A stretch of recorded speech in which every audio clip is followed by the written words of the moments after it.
Debbie Arnold. Debbie Arnold, you're muted, Miss Arnold.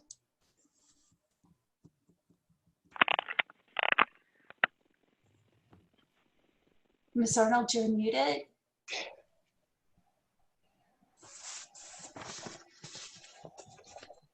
Maybe you can come back to her. Okay. Sheila Blake. I'm here. Charles Verbeau. Here. Karen Bright. Here. Lynn Compton. I know Caleb told us she was there. He was getting her in. I'll come back. Robert Enns. Yes, here. Bruce Gibson. Here. John Hammond. Here. Jeff Heller. Here. John Pashong. Present. Keith Storton. Here. Aaron Gomez. Here. And Debbie Arnold is unmuted now. Sorry Debbie about that, Arnold. guys. I lost my And- screen, or my and- screen. I couldn't unmute. Thank you, Ms. Arnold. Do we have Lynn Compton? Presently not here. President Gomez, we do have a quorum. Okay, thank you very much. At this time, given the circumstances that we've gone through and our former colleague and board member, Adam Hill, we're going to take a moment of silence and remembrance for everything that he's done and, you know, for the fact that he is in a more peaceful place at this moment.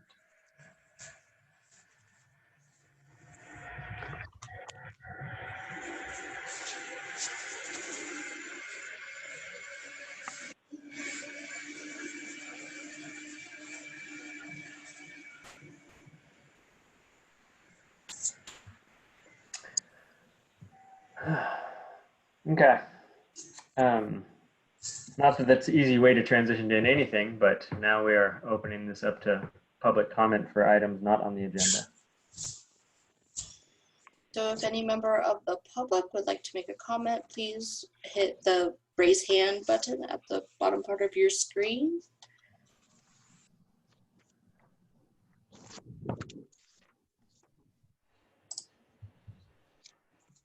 And President Gomez, I have no raised hands. Okay, then we can move on to the executive director's report. Mr. Stair, you want to take it away? Yes, sir. Thank you. Thanks everybody for coming today.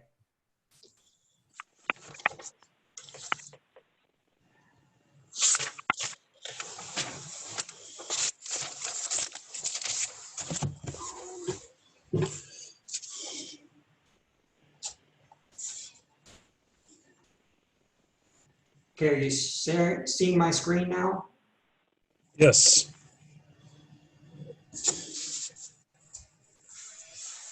Okay.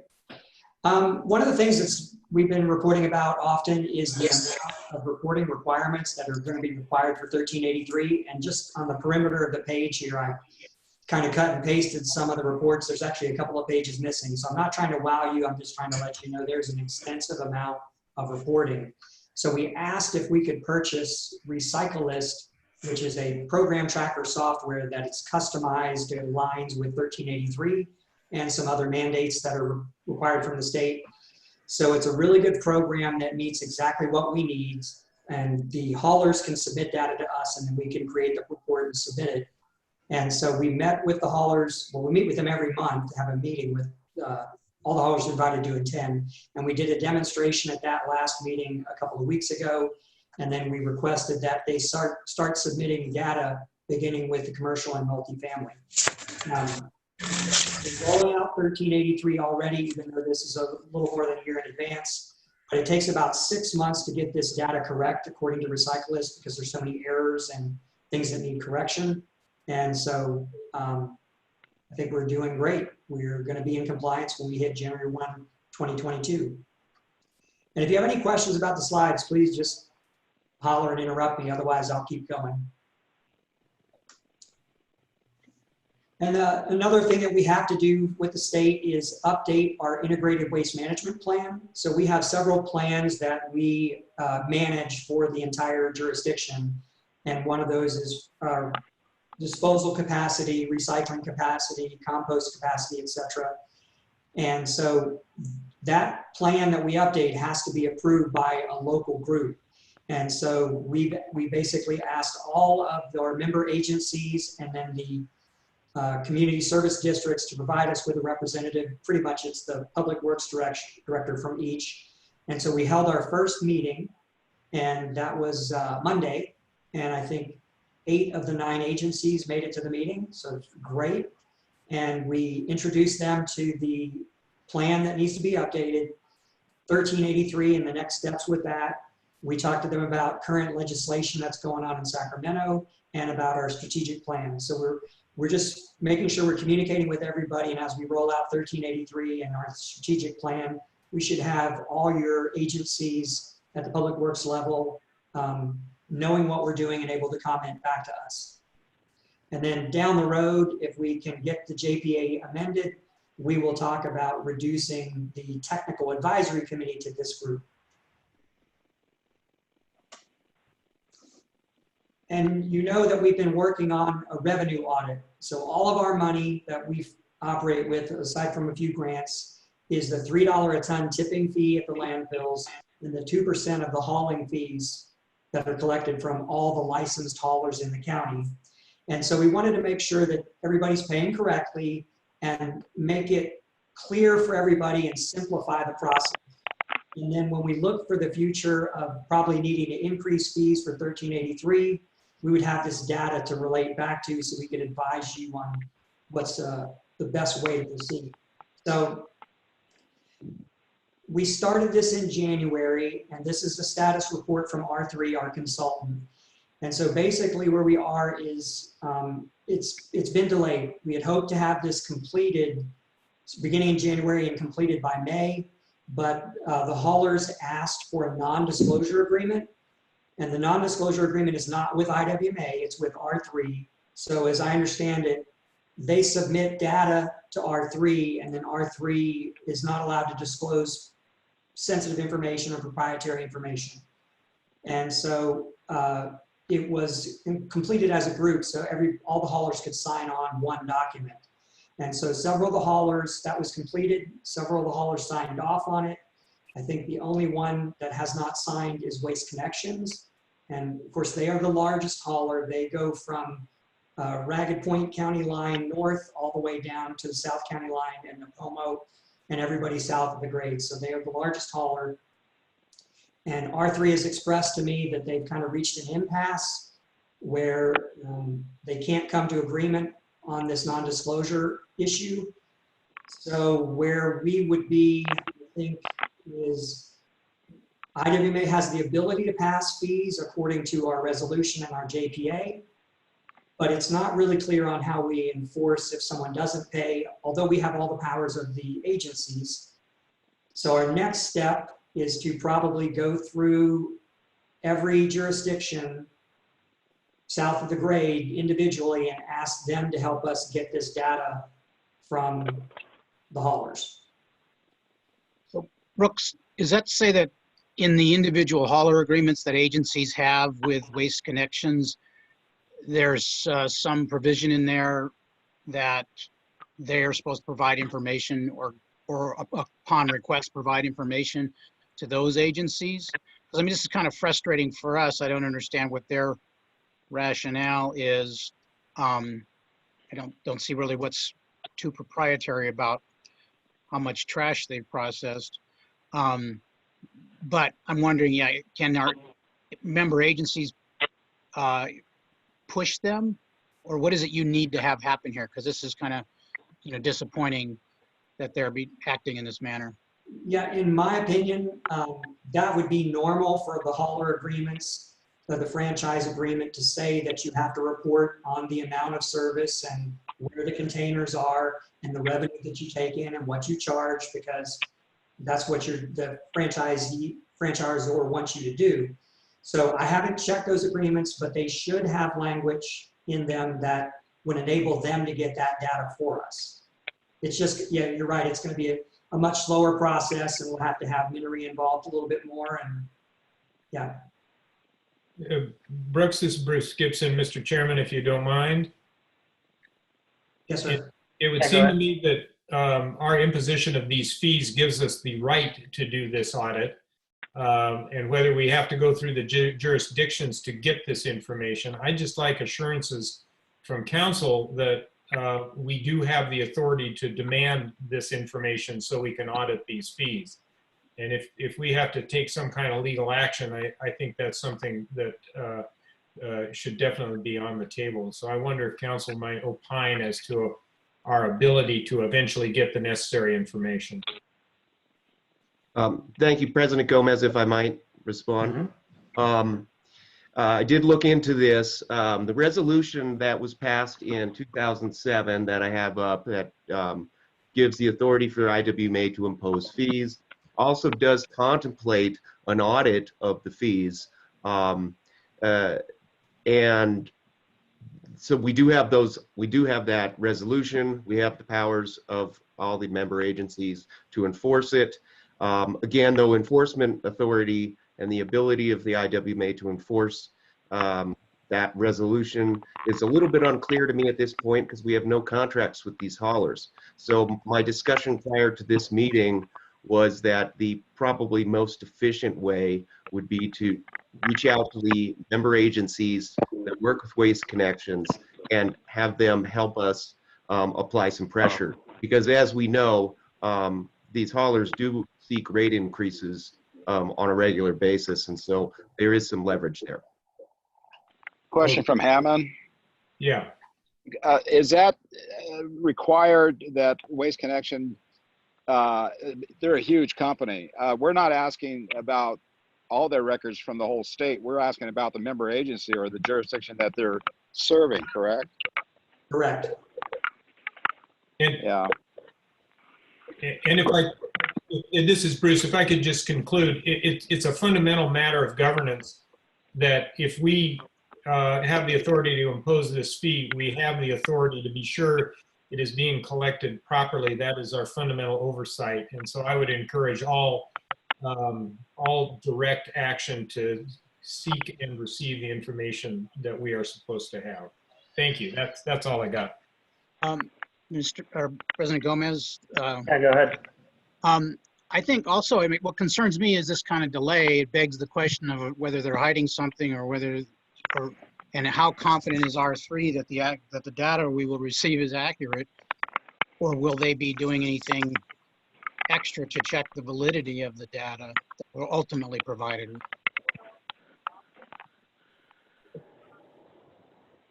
President Gomez, if I may. Yeah, go ahead.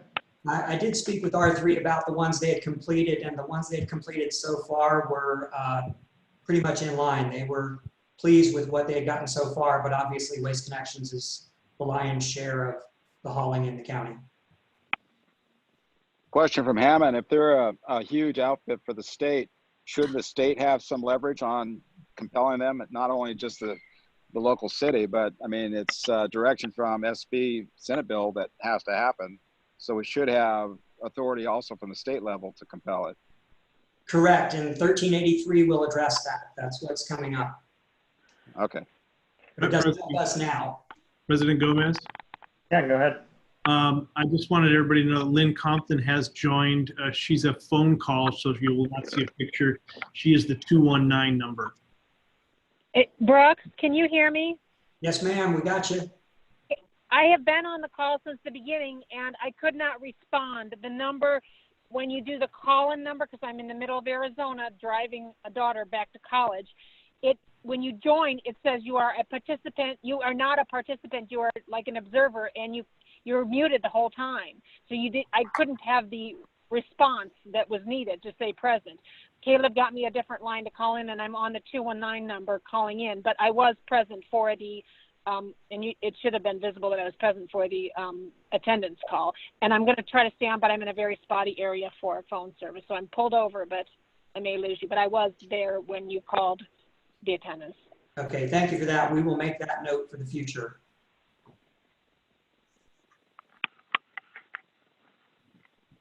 Okay, are there any other comments about, yeah, go ahead. I did have another question. On this slide here, you reflect that we have an B&B cleanup is not permitted. Does that mean we have an unpermitted hauler operating doing commercial roll-on, roll-offs, or what does that mean? Well, there's a little bit of a gray area with that one.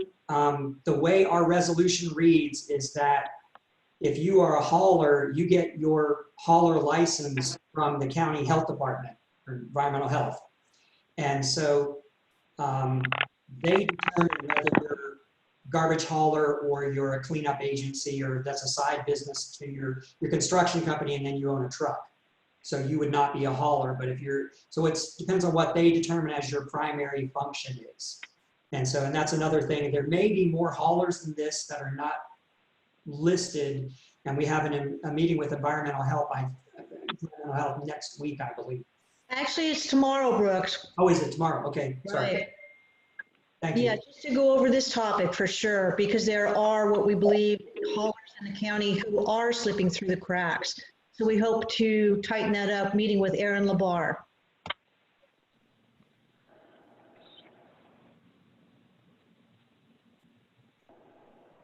Thank you. Any questions about the audit? Yeah, Brooks Hammond, is this data that the haulers are going to submit going to be audited in any way? For 1383? Well, you're asking it to be put into IWMA at this point. So what I want to know, like Charles' question, is the data accurate? How is it going to be verified? They try to schedule an on-site visit, and then they request certain documents, and then they actually do a interview or two with some of the drivers and the operations staff. So it's not the most comprehensive, but to us, it was a good start since we've never done an audit. Got it. Thank you. Well, Brooks, Charles again, I think one of the key points in this is, I guess you could also check with the landfill about how much a hauler is bringing. And you check with the hauler how much they're taking. But in this case, Waste Connection owns both the landfill that services their hauler end of the business, right? Yes, you can cross-reference like that, but like you said, you'd be getting both sets of numbers from the same company. Right, which is the only, well, maybe not the only, but that's a different situation than, let's say, in a Atascadero, where the hauler, you could somewhat validate the hauler's numbers with the landfill. Yes, and we're looking for this initial set of numbers because the other way to cross-reference is the basic population data. So if we know how many people are in a jurisdiction and what the generation rate is, then you can kind of back into the disposal and the recycling rates and kind of compare what they report with what is normal. That's not completely accurate, but that's at least a ballpark. And a question for Mr. Minery. I mean, we have representatives from every agency here on the board, but would there be anything wrong with Brooks as the executive director of the IWMA notifying these jurisdictions that we're having difficulty and directly asking for their assistance, but also letting them know we have a non-cooperative entity?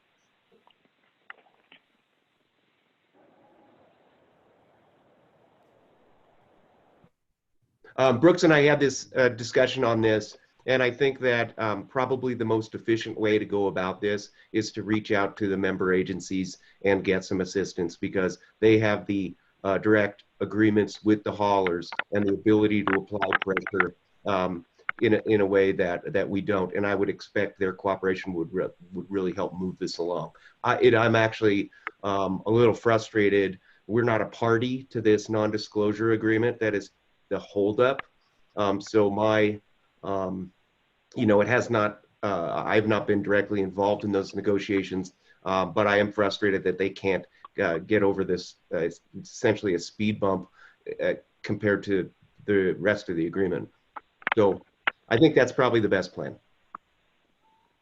Thank you.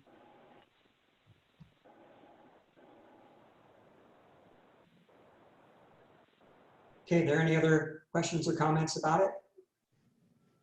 President Gomez, this is Cheryl, if I might. Yeah. Brooks, I wanted to let you know that Jeff Claren has his hand up. He is on the guest side of our Zoom meeting. And I didn't know if maybe he had something to add to your presentation here that you would like to listen to. So I wanted to bring your awareness to that. Okay, President Gomez, do you want to take comment on this from him? Yeah, if it's permissible. I'm sorry, go ahead. I was going to say if it's permissible. This is kind of outside of the scope, so I don't know. Jeff, can you weigh in on that? I'm not really, I forget who Jeff Claren is and what information He's the General Manager for Waste Connections. Okay, would you, it's at the discretion of the chair.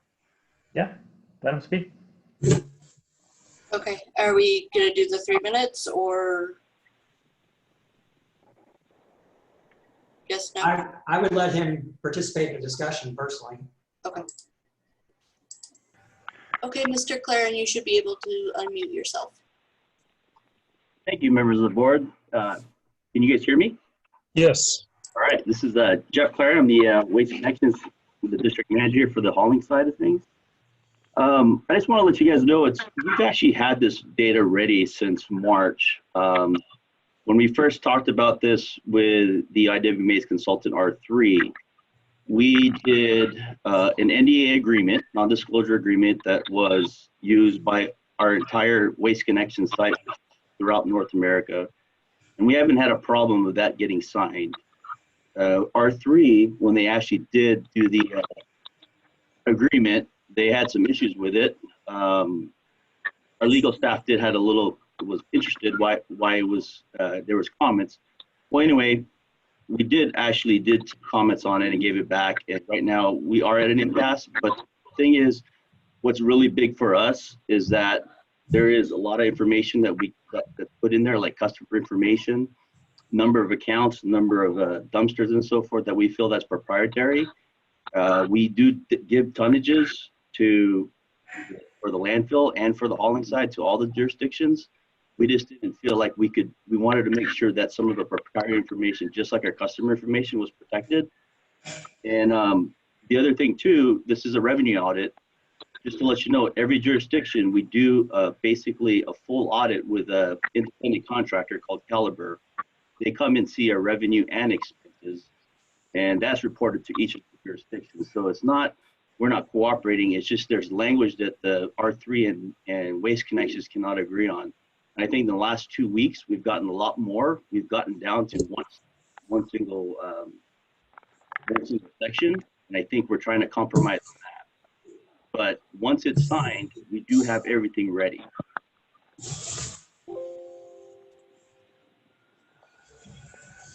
Well, thanks for the clarity. Is there any thoughts of when that will get to final point?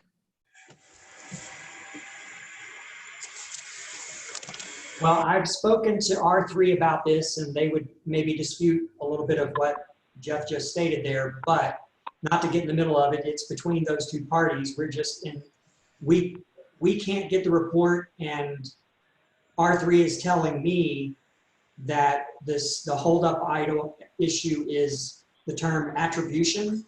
In other words, they would not be allowed, they would submit a report to us, but they could not attribute who is in compliance, who is not. And that would have to be left out based on what Waste Connections is telling them.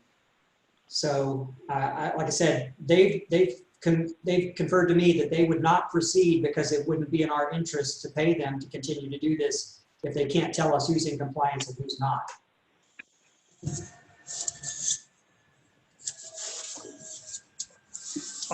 Jeff, this is Charles Borbeau. I know we don't want to get in the middle of this, but you know, it can become hard to judge who's being reasonable and who's being unreasonable. And I'm wondering if both parties would agree to you sitting down with him, or Brooks sitting down with him, and because we need to know who's being unreasonable.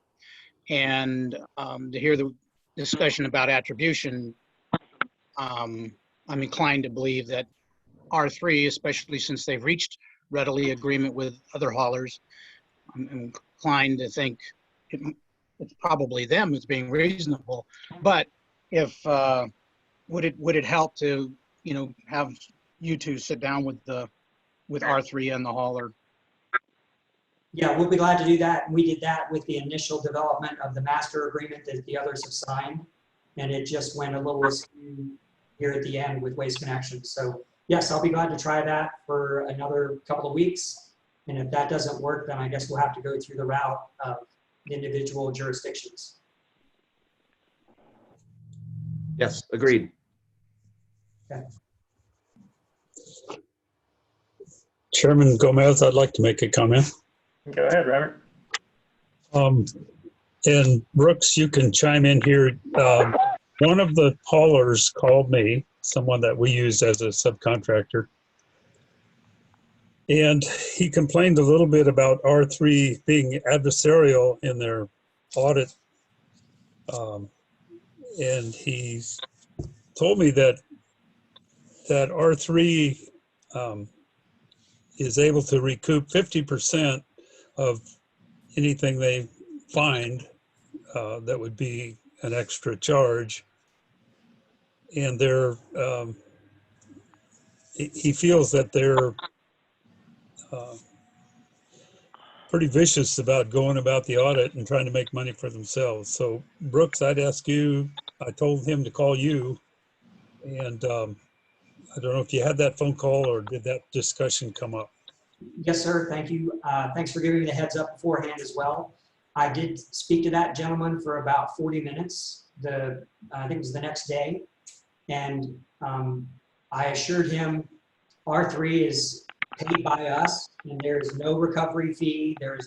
They are just trying to make sure that everybody's following the same standard. And we did not ask them to find more money. We asked them to just make sure it was fair. So, and regarding the tone, he told me whenever I talked to him that he was a little bit frustrated with the process, and IWMA, what he thought was asking for more money, which it wasn't. We're just trying to account for the money we have received. And he said, he admitted he was a little bit short with her. Okay. So, The other thing I wanted to clarify, Brooks, maybe you can help me. You said that there's a franchise fee. Is that 2% that you correct. mentioned? And it's at $3 a ton at the scale? Yes. Okay. How does that work with, like the Cayuga Sanitary District has a franchise fee with Waste Connections? Is that the same as, is that a different fee? I mean, I'm looking at, is there another fee out there that we're not talking about? I'd have to see the actual bill, but typically what happens is the hauler will itemize all of the fees. And so any franchisor, so a city or a county who hires someone, usually charges a franchise fee from 2 to 15% regarding that service that they're allowing them to provide. And then they use that fee to either administer the service or do some other program associated with it. And those are usually pass-throughs. So the bill would show it's 2% to IWMA, 2% to the special district or community service or whatever. And if you look at it, it should be specified that way. Like I said, it's just a pass-through to the customer. Okay. Normally. Yeah, and when I get the bill from this guy, he has listed that separately, the 2%, and identifies IWMA as where that money goes. But the $3 per ton is not mentioned in his bill. Correct, that's paid by the landfill. Okay, very good. So when they get to the landfill, then they pay the disposal charge. Then the $3 only applies to garbage or municipal solid waste. It doesn't apply to yard waste or recyclables. And then the 2% helps pay for those programs, recycling and composting. Okay, I think it'd be helpful to have a really good understanding of where the money comes from, that, and maybe that's just me, but I'll look into that with you, Brooks. Okay.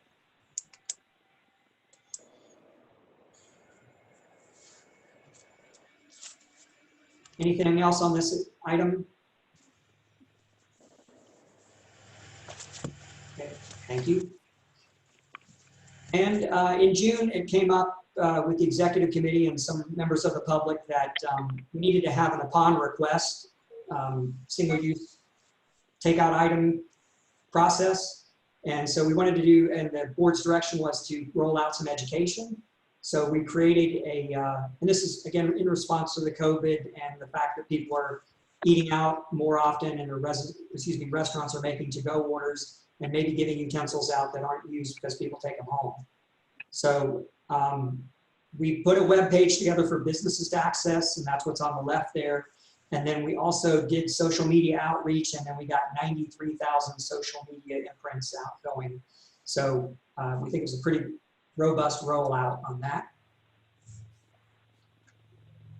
And then there was some question, I've heard a couple board members comment about the fees charged to us by Science Discovery, and I just want to review them very quickly. So they do our education and outreach to schools and students and to a lot of businesses.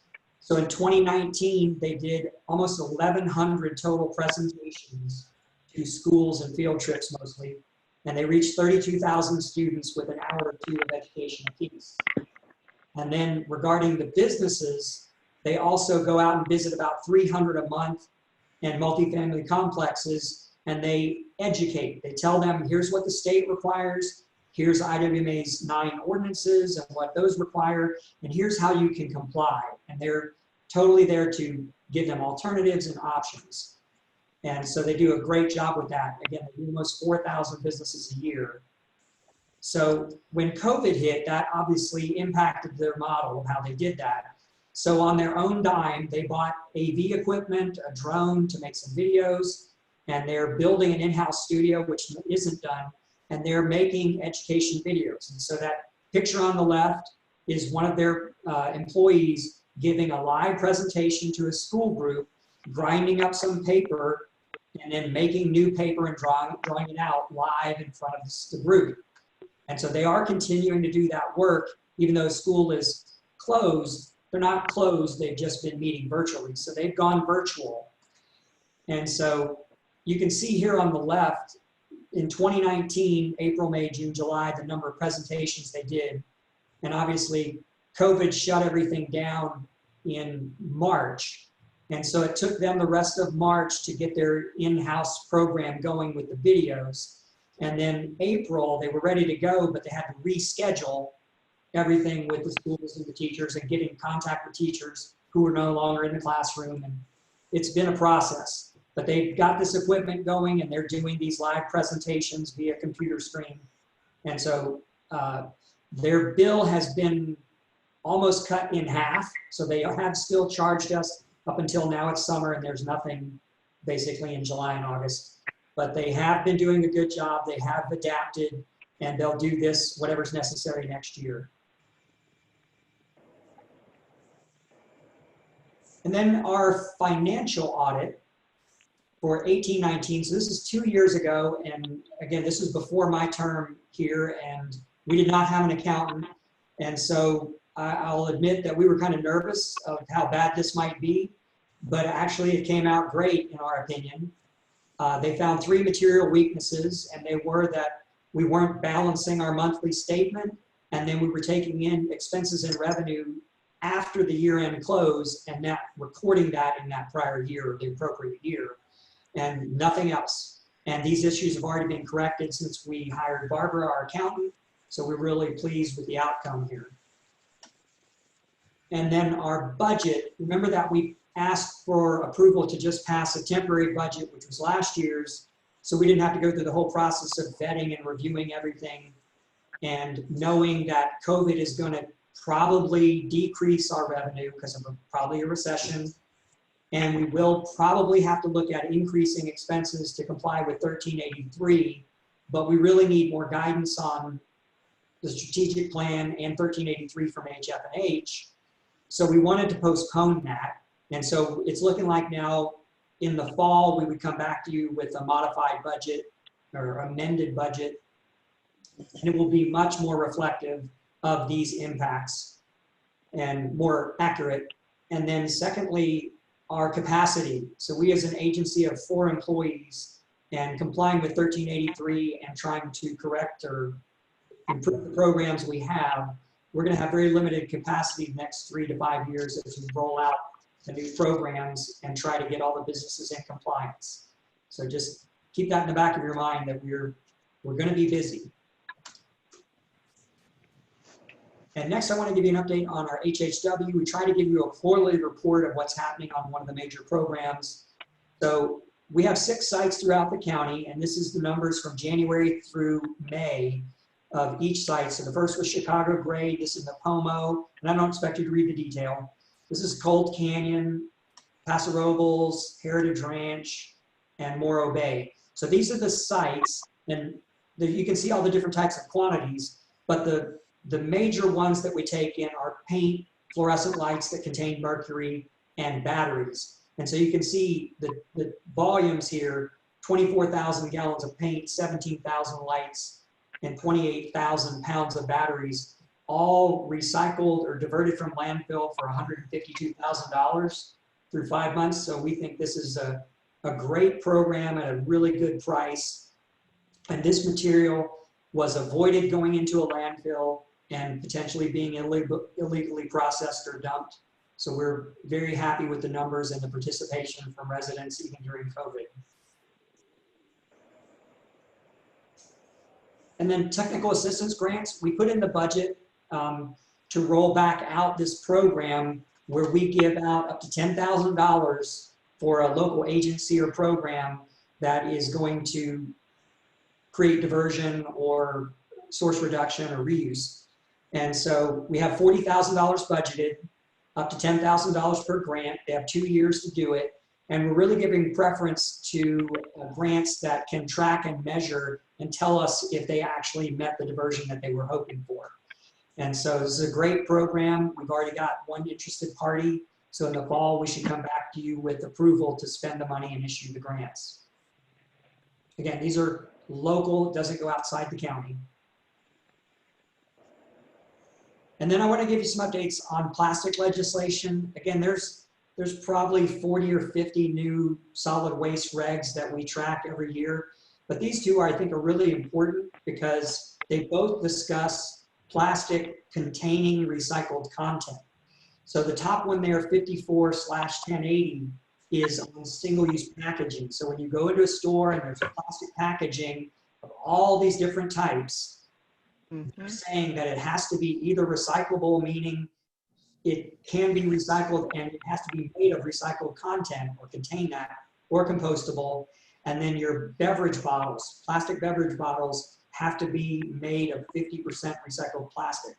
So ultimately what these 2 mean is very similar, that plastic items we buy will contain recycled plastic. So you buy something on the store, at the store, you use it, you put it in your blue bin, and it becomes a new plastic item on the shelf that you buy again. So we really got that circular system going. So true recycling. So I think these are, well, Rob's on the call. Maybe he can elaborate on this later, but he'll know more about these. But we think these are great and something the IWMA should support because this is a state level. Okay, were there any questions or comments about the oral report or anything I just brought up? Brooks, I've got a question about the legislation you just mentioned. This is Jeff Heller. So Sure. is this legislation that is in the pipeline right now? It hasn't been passed yet, is that correct? It hasn't been passed, it's still being considered. So, you know, COVID and the budget and that stuff are obviously bigger fish to fry, but well, Rob's on the call. When we get to him, let's ask him to give us his opinion on these. I could jump in now if you'd like. Oh yeah, excellent, thank you. Both sets of bills, SB 54 and 1080, are a twin bill that originated in 2 houses, and then AB 793. Both are 2-year bills and need to get done by the end of this year and signed by September or the COVID extended signature date. The other dynamic that's going on with these is if these don't pass in the legislature, there's an initiative being developed right now that will solve this and will be on the ballot in November potentially. And there's a few $1 million behind the signature gathering effort. So everybody's expecting that they will successfully gather the signatures they need to place it on the ballot. So it's an opportunity to sort of do the things you guys have been talking about at a countywide level for 250,000 people, at a statewide level for 40 million people. So it's a really exciting opportunity. And to the extent you guys have the inclination and ability to comment on these or to talk to your assembly people, it'll certainly help relative to trying to enforce locally. Okay, thanks. I appreciate that. Karen Bright here. Yes, ma'am. I'd just like to clarify, where did we leave the audit issue? Is Brooks going to meet with the auditor and Waste Connections? Yes, Jeff and I will get with R3 and with Waste Connections and see if we can help facilitate that. And we'll give that a couple more weeks. And if we can't come to a compromise then we would go through the cities and their franchise agreements. Okay, thank you very much. You're welcome. Anything else? All right, President Gomez, I'll turn it back over to you for consent agenda. All right, thank you, Brooks. Appreciate it. So now we're back to IWMA consent agenda. Do we have any public comment on any of these items? So if a member of the public has a comment on the consent agenda, you can hit raise hand, or if you're on the phone, *9. President Gomez, I have no public comment. Okay, I'll bring it back to the board. If somebody wants to make a motion or pull any items, please let us know now.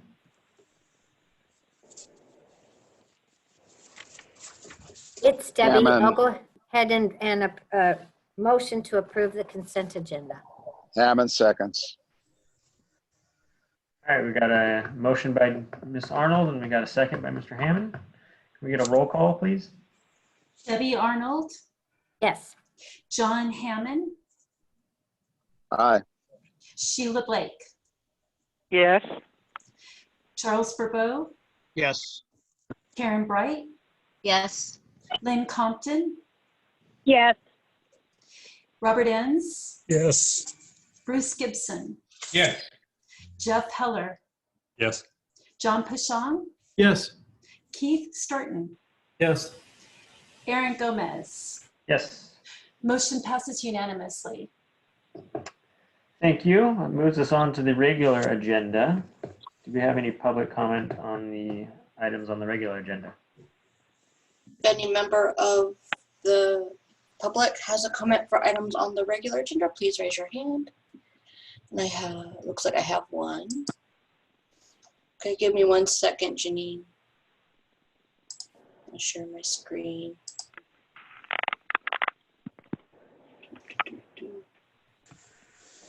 Maybe I won't.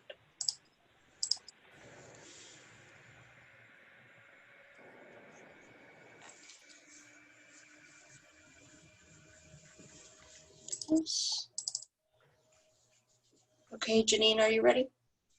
Okay, yes. I'm up in campground in sketchy Monterey County, but I'm going to try. It's going in and out.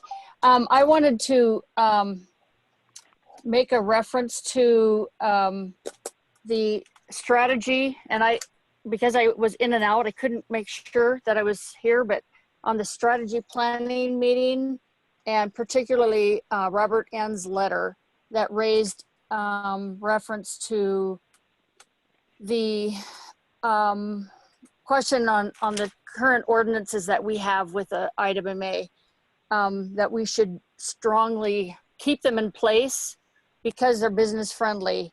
I'm just curious why Mr. N's questioned that these weren't business friendly and that they shouldn't be continued as current ordinances.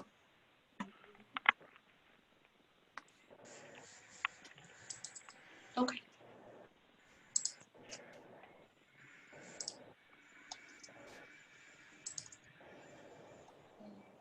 And it looks like I have one more. And Cynthia, you should be able to unmute yourself. Hi, can you hear me? Yes.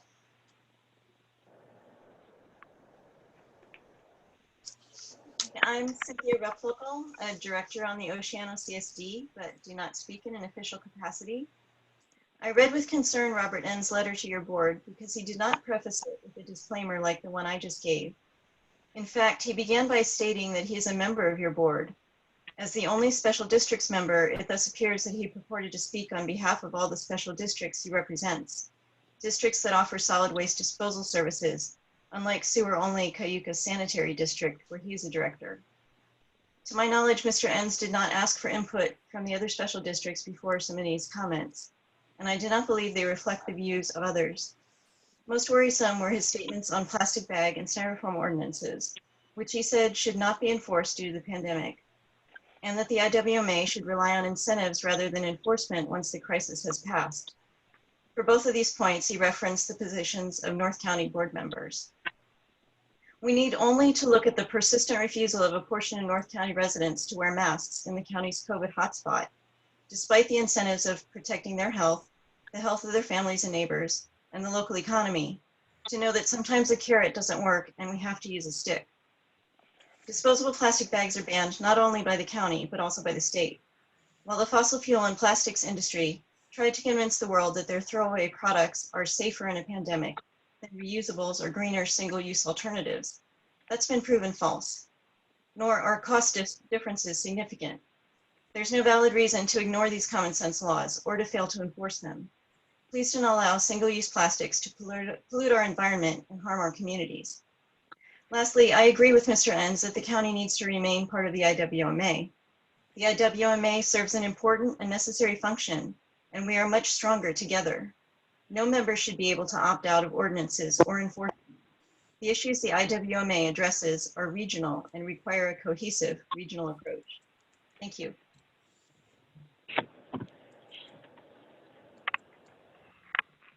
Thank you. And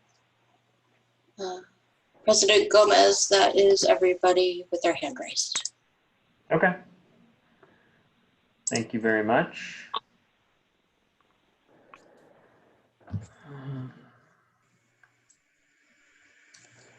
So now we've got the Mission Values Vision Strategic Planning Workshop update. Okay, and thank you. We'll turn it over to Rob Hilton at this point.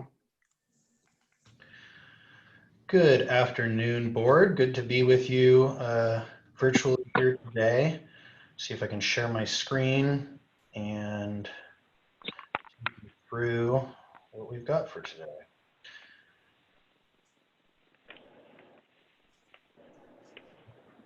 Bear with me for just a sec. There we go. So as many of you participated last meeting with us, we went through the process of developing the mission, vision, and values for the organization, and started with a little bit of a recap of how we got out into this process. And so I've reiterated some of those purpose statements that you all told us about when we first met with you and when we kicked this process off. There was a lot of interest in making sure that we define the direction of the organization and what the important guiding values of the organization would be. With the new staff, there was an interest in the need to implement 1383. There was an interest in understanding what is the role of the organization going forward and how deep does that go, and how do we work together on meeting these statewide policy issues. So that set the purpose for the strategic planning meeting. You guys were good enough to meet with us in person on July 8th. And through that process, I think we came to a pretty good agreement or consensus around a mission statement. Folks felt strongly that this mission to provide coordinated efforts to comply with state waste and recycling policy on behalf of member agencies was an important way of framing the role and the depth of the scope of the agency.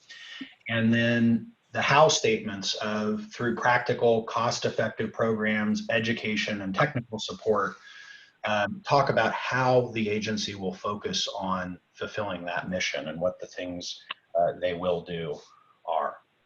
We talked at some length about including the words policy or enforcement in this, and generally the group felt that we should omit them, though that may be a piece of complying with statewide policy. We talked about the values of the organization, and the top values that sort of floated to the top were community education, stewardship, cost effectiveness, transparency, and professionalism. And so as we're working to develop the strategic plan itself, the specific actions and projects that you'll take on in informing the qualitative approaches to those things, these values are going to be central. We're going to do them in ways that focus on education, focus on transparency, focus on delivering cost-effective, very practical services.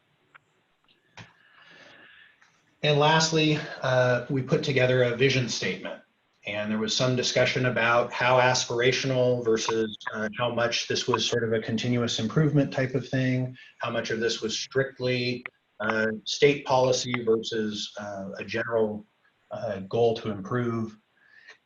And the board stopped short of a zero waste goal, but said, you know, we want to make continuous progress. We want to be continually moving things forward towards reducing waste in the county. And you were fairly specific with us about the ways that that would be accomplished, at least during this strategic planning cycle. So what we understood you meant in making continuous progress over these next few years is providing, I think someone said, the most cost-effective implementation of SB 1383 through practical use of combined resources. So acknowledging that there's a big lift there for 1383, but that as we approach each piece of it, we want to do it in a practical way, in a cost-efficient way, and by pooling the economies of scale that are available to us. You said that you wanted to focus on education, and there was a lot of discussion about using education to prevent the enforcement that SB 1383 and other state policy may require. And so using that really good core competency you have of community education to try and get ahead of these things and minimize the impacts further down the line.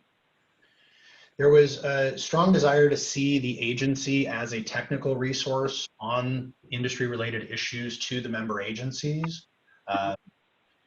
And in looking at, are there ways of innovating or doing economic development around this industry and around waste reduction and recycling?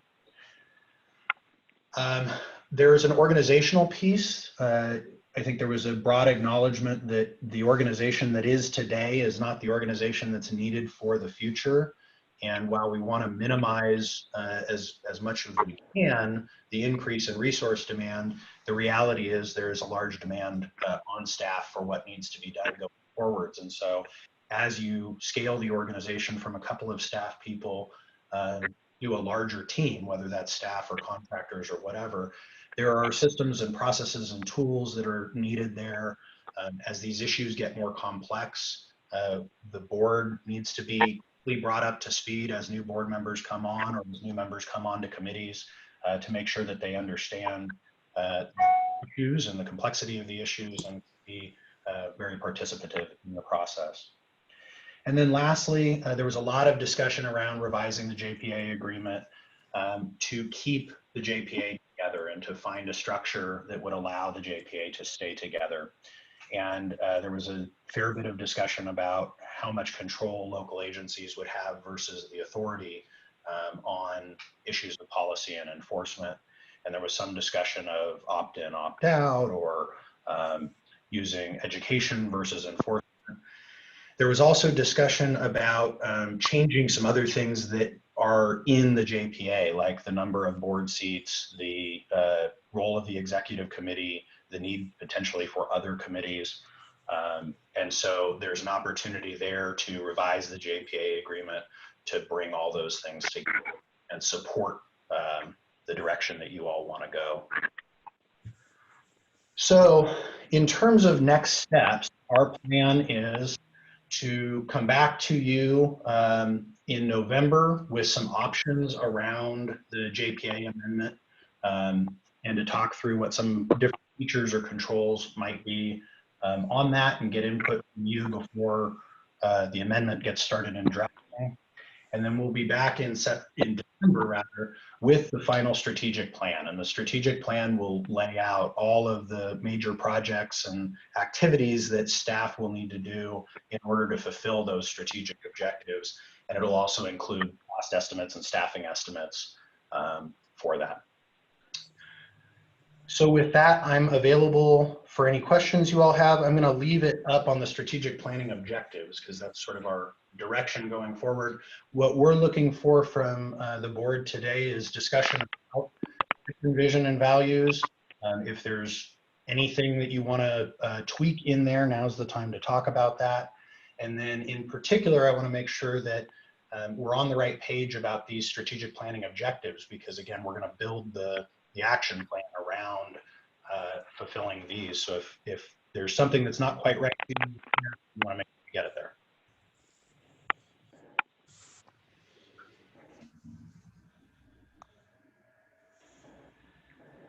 I can't tell Rob, if he's Councilman Hammond. Rob, Councilman Hammond. Yes, Could sir. you, would you mind sharing this PowerPoint presentation, at least with me, and maybe other members might want to see it? Absolutely. We can send it out to everybody. Yeah, This thank you. not go out in the package? I'm sorry.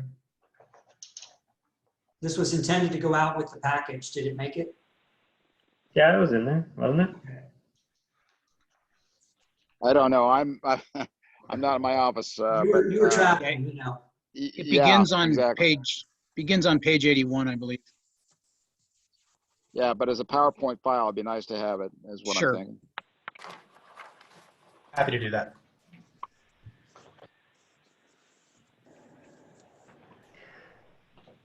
I mean, me looking at it, the only issue that I have is number 5.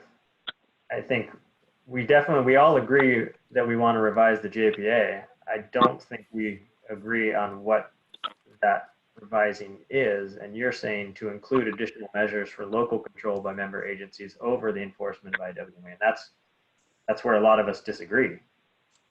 So I would like to see that just revising the JPA to suit the needs of the entire organization. So it's going to take something that we all agree on, because as we know, the JPA has to be supported by every member agency to even be changed at all.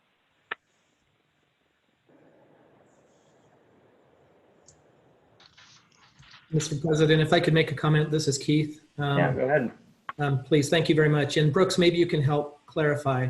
I was curious as to the enforcement efforts conducted by the IWMA and even the individual agencies. So I actually tried to survey each of our local cities. I've heard back from 5 of the 7 and not from the county yet. But I was trying to find some historical data on what type of actual enforcement is being done on these ordinances. And all I could come up with was 2 warnings in the city of San Luis Obispo having to do with fluorescent tube disposal, and then 3 warnings in my own city of Arroyo Grande having to do with takeout containers. No enforcement was done as far as anything criminally or civilly, and it was all really more of a opportunity to educate. That's the only documentation I can find as far as enforcement. I've talked to Patty recently, and she provided me with some information about her ability to go out and talk with other complaints that she may have gotten and what she does in order to help mitigate some of the concerns and educate more on some of these issues, and has had compliance. And so I'm trying to balance here the ability of some of the differences in agreement as to whether we should enforce or not, or educate more, but really coming to a conclusion of what is the best solution for all of us to work this out and stay together. I don't want to create a bunch of new ordinances if we don't have to. Certainly the state is going to mandate that we take on many more, particularly with SB 1383. And that seems to be the trend of the ordinances that we have in place, with the exception of a couple. So I guess globally, I'm asking you from your perspective, and certainly professional experience the importance of enforcement as a tool when it doesn't seem like it's used very much from the practical sense. Yes, I think that we want to use education, and that's been very effective, and that's what you're seeing over the last 20 years of ordinances, is that we've never had to go that route. But I'm just constantly reminded that if you don't have some teeth in there,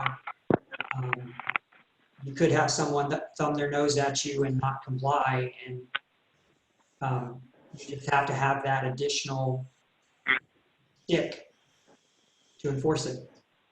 Yeah, I think the experience of communities around the state that have adopted policies like the ones you guys are talking about, as well as mandatory recycling and organics, the approach has been to have the stick available, but to use it very, very, very rarely. And so, for example, in San Francisco, where they've had mandatory recycling and mandatory organics for about 10 years, they were very strategic in how they did the enforcement early on. They found large violators that were egregious. They publicized them, and then went through and said, we have the ability to do this, but we would much rather work with you to come into compliance. And they applied a lot of technical support, like you guys have through Science Discovery, to help get ahead of those enforcement things. So I think, San Francisco, after 10 years, has less than 100 paid citations in a city of that size. So if that gives you some sense of it. And similarly, state agencies like DTSC and Cal Recycle go after the large egregious violators to be able to demonstrate we can enforce, but in their day-to-day operation, enforcement is the last thing they want to do, and in fact that they do. If I could, Mr. Chairman, this is Bruce Gibson. Go ahead. Thank you. I think that's an important point, and if you take it to the San Luis Obispo County level, compliance with IWMA ordinances has always been on the matter of education. The most aggressive enforcement we have done is with the local jurisdictions issuing warnings. So, and this has come up in virtually every ordinance that the IWMA has passed in the past, is somebody will glom on to the fact that it could be treated as a misdemeanor. And we've had that discussion with the polystyrene ban, that we just don't go there. The kinds of ordinances that we pass, the kinds of missions that we pursue here simply don't need it, because we are really in fact implementing common sense regulations that are needed to accomplish goals that government understands need to be accomplished, i.e. reduction of waste and the reduction of environmental harm. I think the item number 5 here does need to be reworded, simply because there are some corrections necessary on its face. First of all, nobody enforces IWMA policies. Enforcement is only on the matter of IWMA ordinances. And in the matter of IWMA ordinances, there is already local control by member agencies, except for the special districts, to enforce that. And that's been made plain in every instance, that when the IWMA has put forward an ordinance, each jurisdiction is welcome to do what it wants in terms of enforcing. But in fact, compliance has been achieved by the educational arm of the IWMA process. So I tend to agree with the chairman that simply making this, revising the joint powers agreement as necessary to accomplish the mission of the IWMA would be a more suitable objective in that instance. Thank you, Mr. Chair. Thank you. Mr. President, I don't know if you can see my hand raised. Yeah, unfortunately, I can only see who's speaking generally, so I can't see when hands are up. Okay. I don't know on this how to do anything else, but anyway, Yeah, you can just speak up and then. Okay, great. Okay, so in addressing I appreciate this PowerPoint, and I think you really did a good job of expressing the strategic plan objectives. Down on item number 5 is the most important one to me because, as I said during the meeting the other day, I really think that I don't see any need really to change the makeup of the board. I think every city should be represented, and I think the county should be represented by its board of supervisors. But I do think that it's important for us to go forward with the education and so forth and so on. And if we get so far as to create ordinances, that those should be done at either the city or the county level, or the jurisdictions where the people that are voting on these ordinances are actually representing their constituents. So the difficulty I've had is the district that I represent has not been excited about some of the ordinance that some of the rest of you want to pass it, which is fine. Pass it over your jurisdictions. That being said, the enforcement, I mean, if we start to take on state law and trying to educate and help implement state law, there are state agencies that could come in if a city council wanted to start working with a state agency, or a county wanted to start working over a particular set of violations that they saw in their jurisdiction, then that would be up to them. But I would like to revise the JPA so to clarify that this body is not going to be a lawmaking body or an enforcement body, but it's going to help be a I'm going off number 3, technical resource for the member agencies and industry on waste reduction, recycling, supporting and so forth, and educating. And when it comes to passing ordinances, I would never presume to tell a city council, what to do about that. But I think the ordinance, the lawmaking needs to be up to the member jurisdictions and the level of enforcement as well. So I will hope that we are able to write a JPA that kind of reflects that. And I just want to reiterate that as far as the makeup of the board, I don't see a problem with the makeup of the board as it stands today. Aaron Hammond, like to comment. Yeah, go ahead, Mr. Hammond. Yeah, I totally agree with Debbie. And again, we always thought that this was more of an educational agency that brings compliance through education, which is, I think, the best way of any kind of government to perform. But currently, I've engaged our staff to talk to R3 about Paso Robles doing their own thing, and we're basically going over that. I would rather like to stay with IWMA myself personally, but again, just what Debbie said, if an individual jurisdiction wants to do something, they certainly can.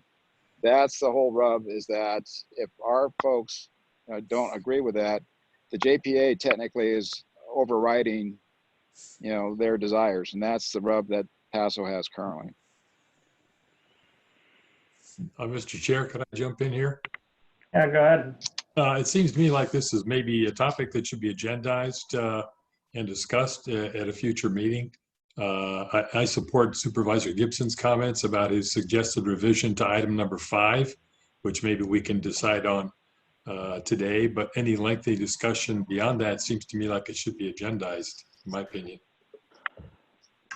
Yeah, Jeff, do you want to weigh in on that, considering this, it gets a little bit gray because we're talking about strategic planning objectives. We know what the problem area is, and now we're having members weigh in on what they want to see based on this strategic plan. So can we discuss this?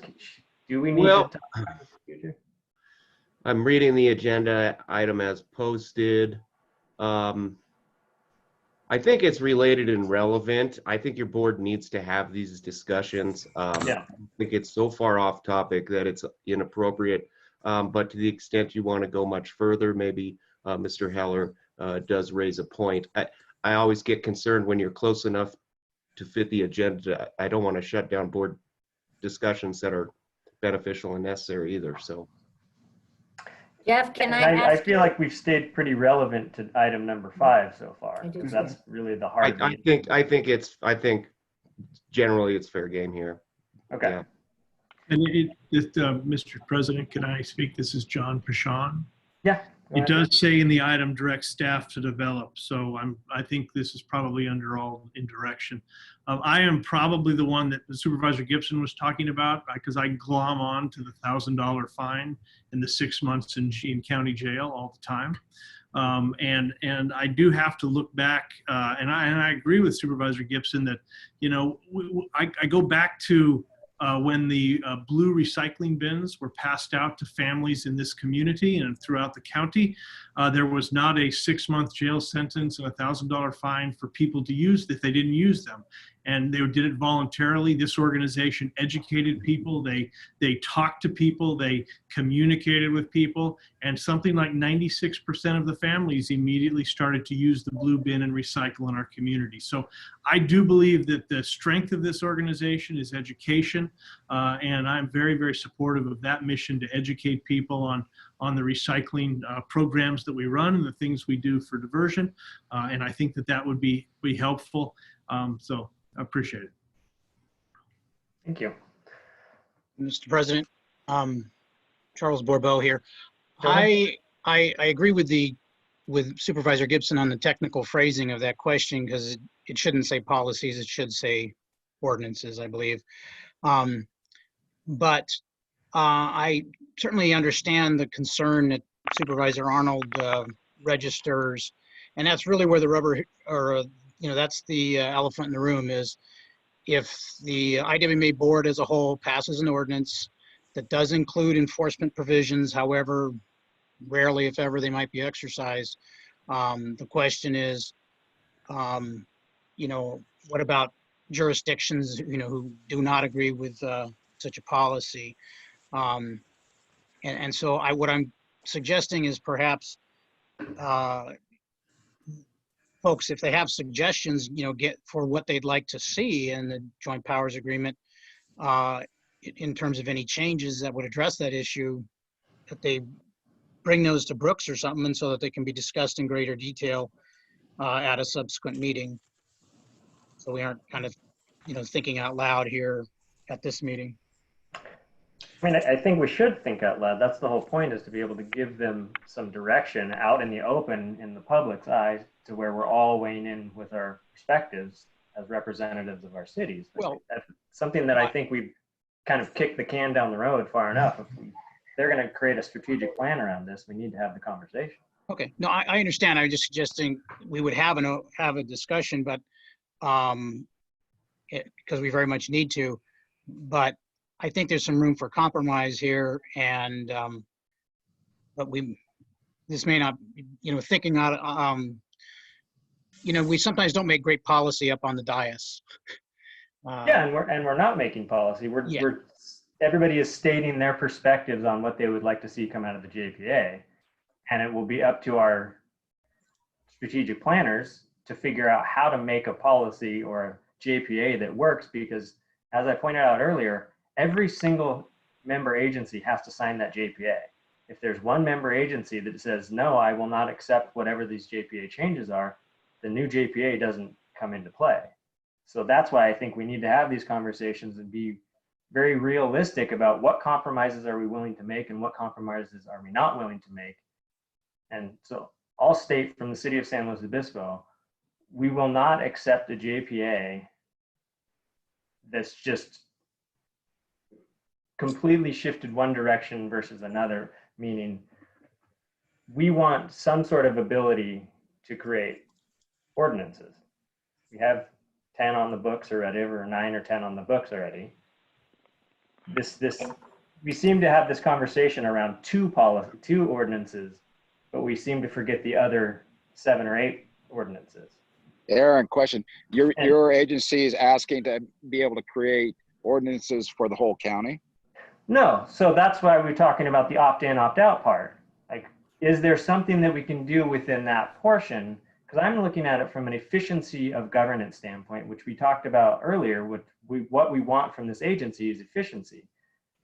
all separate agent or member agencies right now can write their own ordinances as is. So that's not doing anything. You're basically saying, oh, you guys can already do what you already do. This body will set separately, which that will be a complete shift in what this agency has done because we have written ordinances. So if we can create a mechanism that we can opt in and opt out, but it stays at a voting level here versus just taking it back to the city councils or whatever the member agency is to then revote again, you're basically doubling the effort just to deal with policy around waste, which is what this agency is set up to do. So, Mr. President, if I might jump in there, and I think this is really where the problem's been.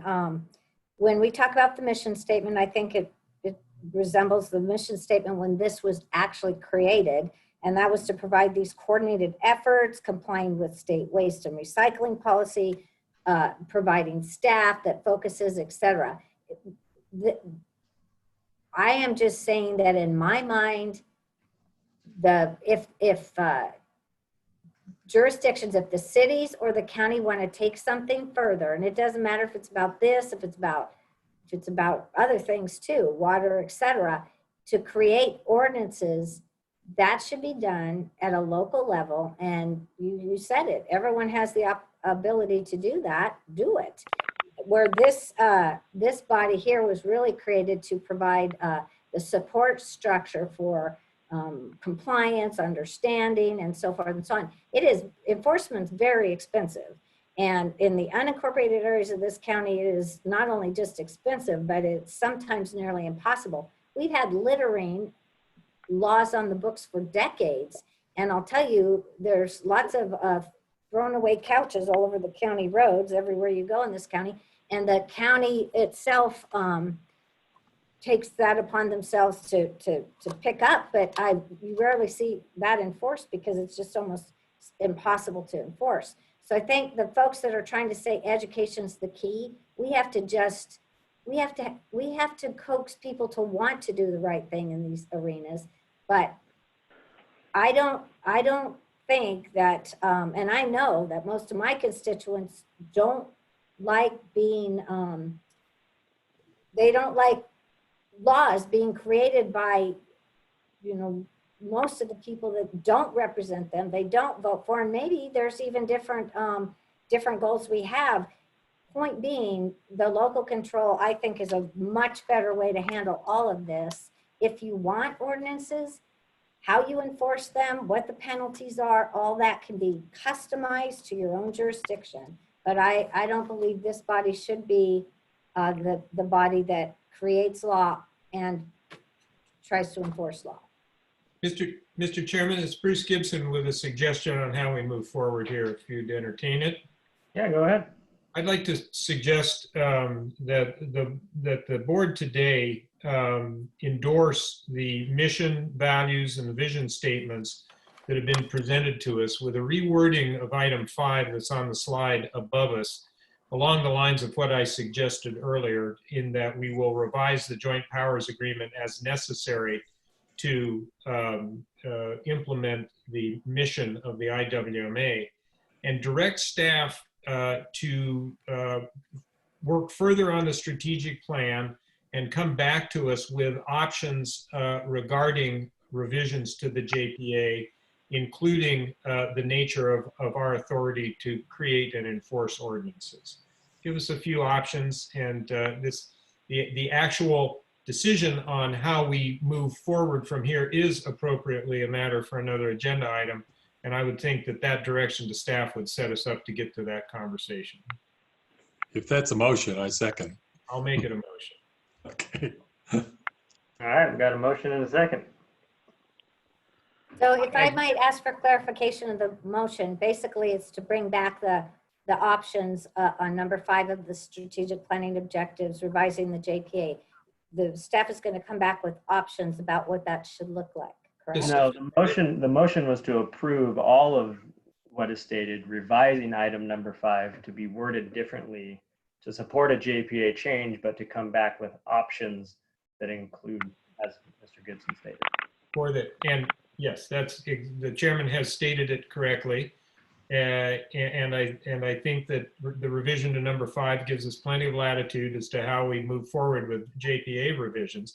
The ideas about how we revise the JPA, both in terms of board structure and in terms of opt-in, opt-out on ordinances, or other aspects, have been daylighted here. So I think our consultant and our staff understand all the possibilities here and can bring us back some reasonable options for our consideration at a later date.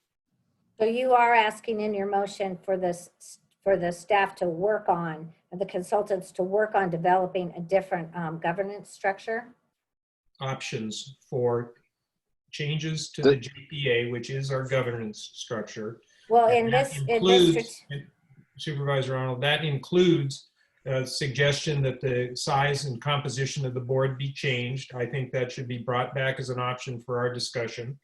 And also the matter of how individual jurisdictions relate to the ordinances that the IWMA might pass in the future, and the scope of what ordinances the IWMA might consider in the future.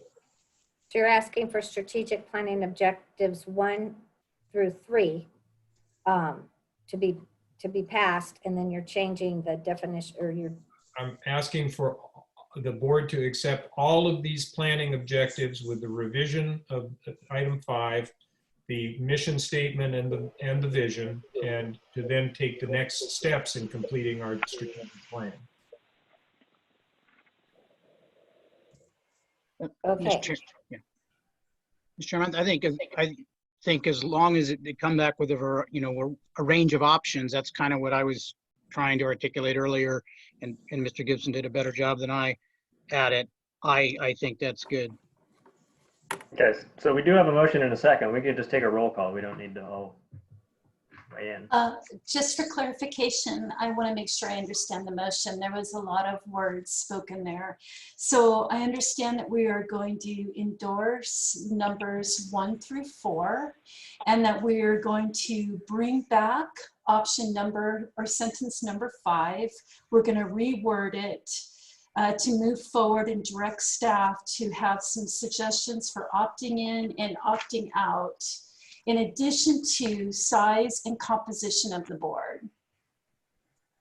That's essentially correct, but let me be clear again. I realize there was a word. If you look at our staff report, the recommendation, my motion is for this board to accept and approve the mission, values, and vision statements and the strategic planning objectives, all 5 of them, with number 5 reworded to speak to generically revising the Joint Powers Agreement to implement the mission of the IWMA,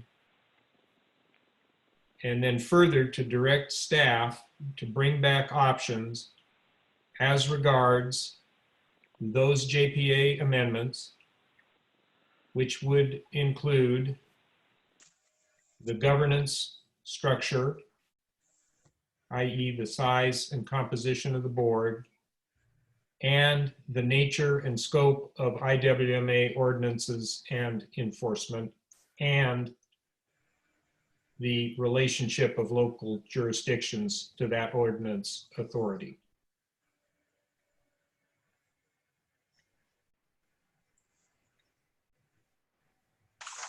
Okay, and I have a motion by Mr. Gibson, and who was my second, please? Mr. Heller. Mr. Heller. Okay. Mr. President, before we vote, I just want to say that I prefer the language that's on this, that was very succinctly drafted for these strategic planning objectives. I think the whole issue here is revising the Joint Powers Agreement to satisfy the member jurisdictions' objectives of even being in the joint powers. So revising the joint powers to include additional measures for local control by member agencies over enforcement is exactly how I'd like to see this. Okay, you have the right to say no when we take the vote. Okay, I just wanted, this is under discussion. Call the question.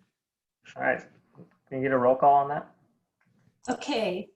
Mr. Gibson, Yes. Mr. Heller, Yes. Miss Arnold, No. Miss Blake, Yes. Mr. Barbeau, Yes. Miss Bright, Yes. Miss Compton, No. Mr. Enns, Yes. Mr. Hammond, For the purposes of future discussion on the item, yes. Mr. Pishon, No. and Mr. Starkton. Yes. Mr. Gomez. Yes. Okay.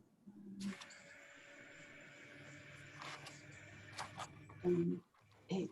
Okay, we have 9 yeses, and that's good for passing the motion, and one of them is county. So we have a motion passes. All right. Thank you.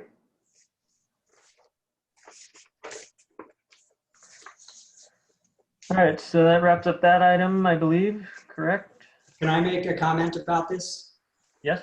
So from staff direction, if we got a motion to proceed with that, but if it's not, we passed a motion that I'm hearing that is unacceptable to one of the parties. So we would go through this entire process, bring back a strategic plan with these options that we've already heard we're going to get a no vote from one of the member agencies. So have we really accomplished or resolved anything? I think the whole point, Brooks, is that you're going to come back with options. And that's why I think, that was an acceptable way to proceed, because you're going to come back with options and where some of the parties stand. So at least one of those options should be an option that's acceptable to all, There should be options on there that we might not all agree on, but that all of us would agree with at least one of them. Yeah, it seems a little bit like semantics in the sense of we haven't voted on anything, and since the JPA hasn't changed, we're basically allowing you to provide all options that you think will allow every member agency to approve that JPA, and now we've kind of all put it out on the table where we stand. I don't think it's an easy job, but at the same point, everything is still available. I'm not sure why a no vote was taken, because it was a semantics over how we worded number 5, which still gets us to future options. Yeah, I agree. The JPA is the main part of this that needs to be revised, to be brought back to all members to discuss with their agencies. So this is not over at all, in my opinion. Yeah, I mean, this is just direction. Exactly. Mr. Chairman, could I say something, please? Of course. Are you there? Yeah, go ahead. Okay. First off, I'd like to thank Mr. Enns for his letter. I agree with almost everything that he's written, and I think it's more than a semantics question. This is a power struggle. We can't just keep deciding who's going to pass an ordinance and who's going to override it, or vice versa. I hope that we can come to some sort of an agreement the next time around, because we need to have some sort of clarification as to who's the captain of the ship and who rows. Okay, thank you. Thank you.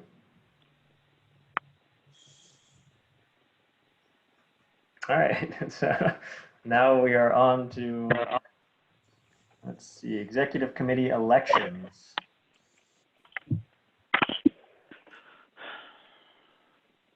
Do you want me to elaborate on that, or are you good to go? Well, yeah, I think you should kind of lay out what you said, and then people can weigh in whether or not we want to have them or put them off to some other time. Okay, yes, so we were looking at the schedule, and normally the elections are held at the meeting prior to the July meeting. And when COVID hit in March, we thought that there would be a few weeks of shutdown, and then there would be a reopening in 4 steps. So by the summer, we would be meeting in person again. And we also wanted to get through the workshop, which was originally for April and then got put off to July. So we brought back to the executive committee the idea that we will probably be meeting virtually for the rest of this year. And we got through the workshop. So did the entire board want to consider the executive committee elections now, or postpone to a future date so the staff know when to put it on the agenda again? If I might, Mr. Chairman? Yeah, go ahead. I would suggest, if our executive committee is willing to continue serving through the development of this strategic plan, that we keep them in place, which sounds to me to be about to the end of this calendar year. And let's take this up at the first meeting in 2021. I think for simplicity and continuity and the wisdom that the current executive committee evidences in such abundance, that we should stick with them. And I'm not being facetious, Mr. Bobo. I mean that quite sincerely. I agree with those comments, and I think there is a lot of wisdom on the executive committee.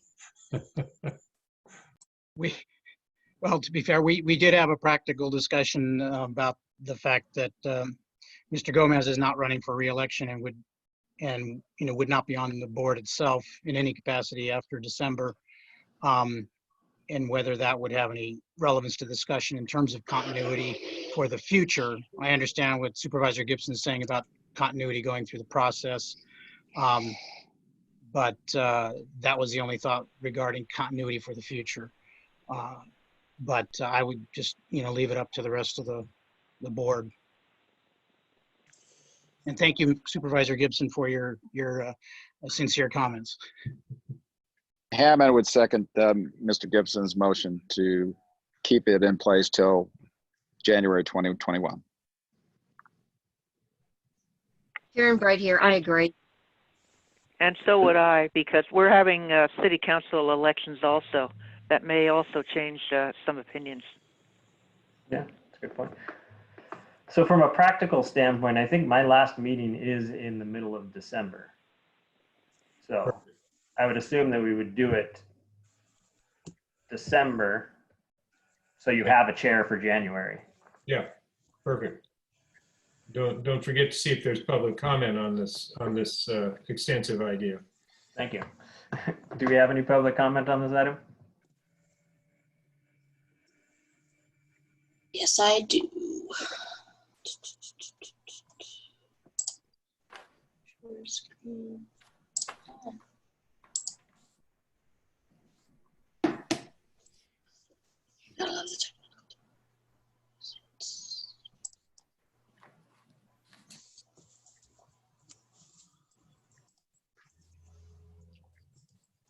Okay, Janine, you should be able to unmute yourself. Okay.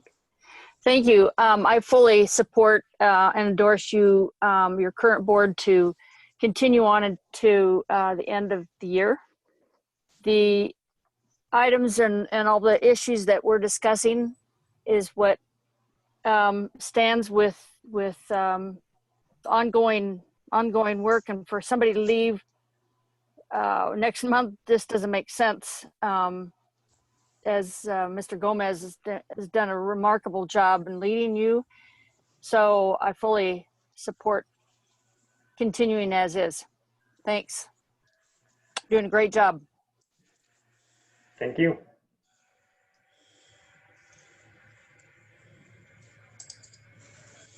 And that is my only public comment.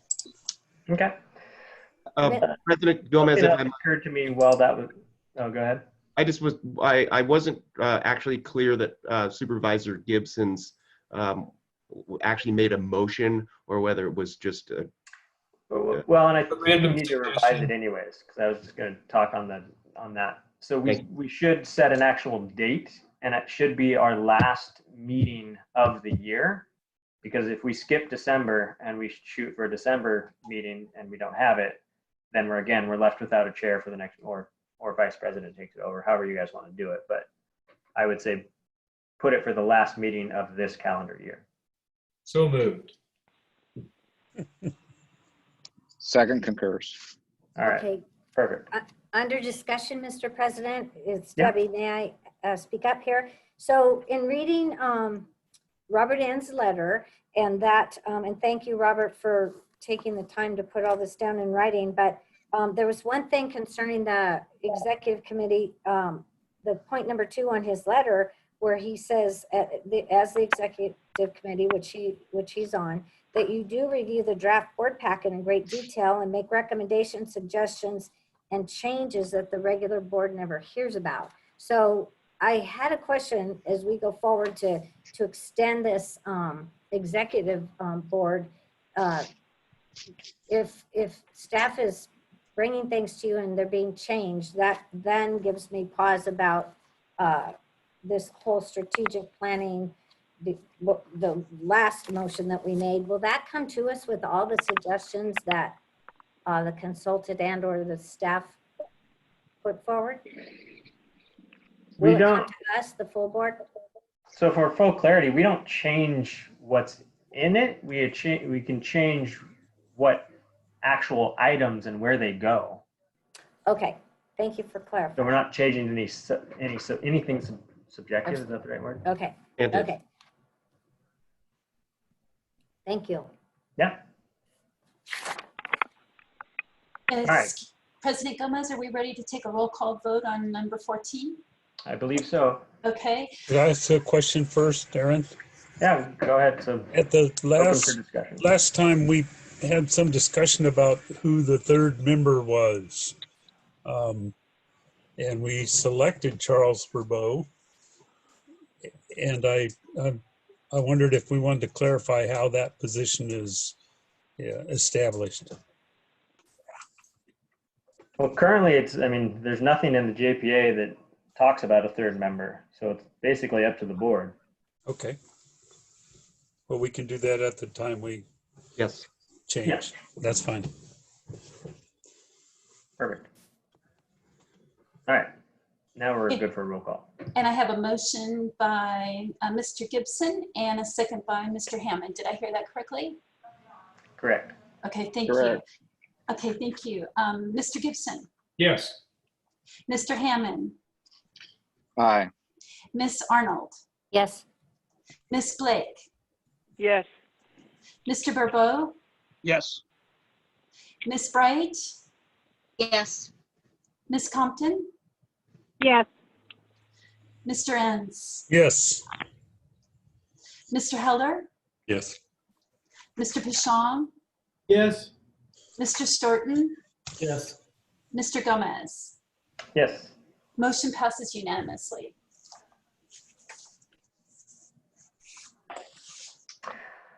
All right. Yeah. Yeah, this is John Hammond. So not as far away as Lynn is in Arizona, but Marjorie and I are up in Murphy, and we've got to get home 5.5 hours on a motorcycle. So I'm going to have to back out of here. We want to get home before dark. So I think at this point, I'm going to have to sign off. Yeah. Yeah. We're going to Lynn member Compton. comment in future agenda items anyways. So.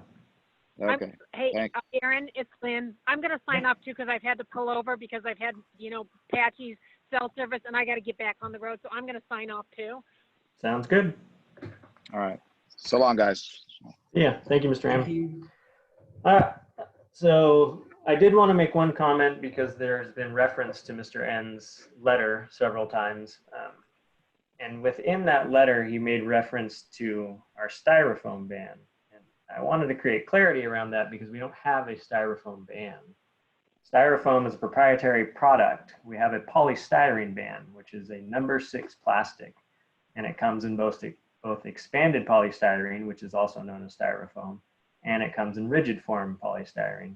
So when he also made reference that it is only a ban on one product, and that's meat trays, that's a completely false assessment of what that ban is, because it is a ban on polystyrene, the number 6 plastic, both rigid and expanded, which covers a ton of different products, not just meat trays. And as we all know, that was postponed by a year, so it's not even a ordinance that we are enforcing at this moment anyways. So that is my only comment to create greater clarity for people so that they don't feel that that is a misrepresented policy. And if any other members have any comments or future agenda items, speak now. I would like to comment, Aaron, that Your comments point clearly to the need for education by the IWMA. Thank you. I'm happy to sit down anytime. I appreciate it. Thank you. All right. On that note, this meeting is adjourned. Thank you. You all. Thank you. Thank you, everybody. Aaron, glad to see you're protecting the styrofoam